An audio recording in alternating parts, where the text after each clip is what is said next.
Hey everyone, welcome back to Smart 4 Home. Today, we're diving into the exciting world of artificial intelligence and messaging apps. Specifically, I'll show you how to integrate Perplexity AI into WhatsApp, allowing you to enhance your messaging experience with powerful AI capabilities. So, let's get started. What is Perplexity AI? Before we get started, let's quickly talk about what Perplexity AI is. Perplexity AI is an advanced natural language processing model that can understand and generate human-like text. By integrating it into WhatsApp, you can automate responses, analyze messages, and even create interactive bots. Step 1. Setting up your Perplexity AI. The first step is to set up your Perplexity AI instance. You can host it on a cloud platform like AWS or Google Cloud, or use a pre-built service. Make sure to configure it according to your needs, such as training data and API access. Step 2.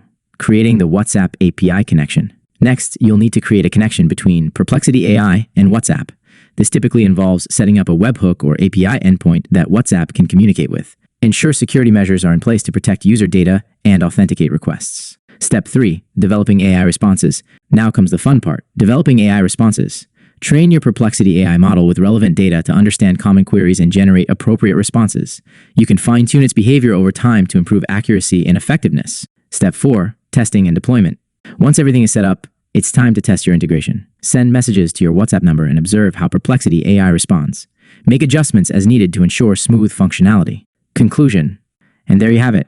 Integrating Perplexity AI into WhatsApp opens up a world of possibilities for automating responses and enhancing user interactions, whether you're building a customer service bot or a personalized assistant AI integration.